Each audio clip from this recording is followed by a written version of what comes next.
আসসালামু আলাইকুম রহমতুল্লাহি বারাকাতু। এই ভিডিওতে জানবো ঋণ মুক্তির বিশেষ দোয়া। 5 ওয়াক্ত নামাজের পর বেশি বেশি করে এই দোয়াটি পড়তে হবে।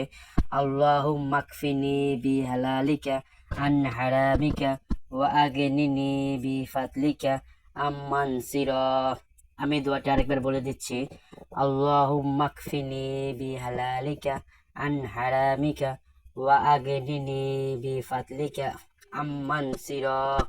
এই দোয়াটির বাংলা অর্থ হচ্ছে, হে আল্লাহ, হারামের পরিবর্তে তোমার হালাল রুচি আমাদের জন্য যথেষ্ট করো, আর তোমাকে ছাড়া আমাকে কারো মুখোপেক্ষী করো না, এবং স্বীয় অনুগ্রহ দ্বারা আমাকে সচ্ছলতা দান করো। এখন জানবো কিছু আমলের কথা। একবার এক লোক ঋণ পরিশোধের জন্য ইসলামের চতুর্থ খলিফা হযরত আলী আলাইহিসসালামের কাছে কিছু সাহায্য চাইলেন। আলী আলাইহিসসালাম তাকে বললেন, রাসূল সাল্লাল্লাহু আলাইহি ওয়াসাল্লাম তাকে কিছু শব্দ শিখিয়ে দিয়েছেন, আমি কি তোমাকে সেটা শিখিয়ে দেব? সেটা পড়লে আল্লাহ তোমার ঋণের দায়িত্ব নেবেন। তখন হযরত আলী আলাইহিসসালাম এই দোয়াটি পড়লেন, আল্লাহুম্মা কফিনি বিহালালিকা আন হারামিকা ওয়া আগনিনি বিফাদলিকা আম্মান সিরা। এখন জানবো কিছু হাদিসের কথা। মহানবী সাল্লাল্লাহু আলাইহি সাল্লাম আল্লাহর কাছে আশ্রয় প্রার্থনা করতেন যাতে তিনি ঋণে জড়িয়ে না পড়েন। হযরত আয়েশা আলাইহিস সালাম বলেন, রাসূল সাল্লাল্লাহু আলাইহি সাল্লাম নামাজের পর বেশি বেশি করে এই দোয়া পড়তেন, হে আল্লাহ, আমি তোমার কাছে গুনাহ এবং ঋণ থেকে মুক্তি চাচ্ছি। মানুষ ঋণগ্রস্ত হলে মিথ্যা বলে এবং ওয়াদা ভঙ্গ করে।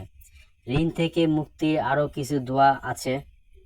আল্লাহুম্মা ইন্নী আউযু বিকা মিনাল হাম্মি ওয়াল খাযালি ওয়া আউযু বিকা মিনাল আযি ওয়াল কাসালি ওয়া আউযু বিকা মিনাল বুখলি ওয়াল জুবনি ওয়া আউযু মিনাল গালাবাতিল শাইনি।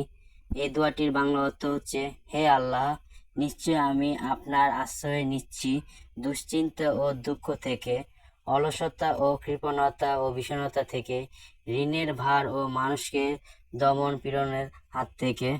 ঋণ মুক্তির নিয়তে সকাল সন্ধ্যা আল্লাহর কাছে সাহায্য প্রার্থনা করা, ঋণ মুক্তি হওয়ার সর্বাধিক প্রচেষ্টা চালানো, তবেই মহান আল্লাহ ওই বান্দাকে ঋণ থেকে মুক্তি করবেন ইনশাআল্লাহ। শুধু তাই নয়, নবীজি সাল্লাল্লাহু আলাইহি সাল্লাম সব সময় ভয়, চিন্তা, পেরেশানির মধ্যেই থাকতেন। তাই যারা ঋণগ্রস্ত তাদের জন্য ঋণ মুক্তি নবীজি সাল্লাল্লাহু আলাইহি সাল্লামের দেখানো আমলের মধ্যে চলতে হবে, এবং নামাজের পর বেশি বেশি করে ঋণ থেকে মুক্তি হওয়ার জন্য এই দোয়াটি পড়তে হবে। সুপ্রিয় মুসলমান ভাই ও বোনেরা, ভিডিওর ভিতরে যদি ভুল ত্রুটি হয়ে থাকে তাহলে ক্ষমার দৃষ্টিতে দেখবেন। সবাই ভালো থাকবেন, সুস্থ থাকবেন। আসসালামু আলাইকুম ওয়া রাহমাতুল্লাহি ওয়া বারাকাতুহু।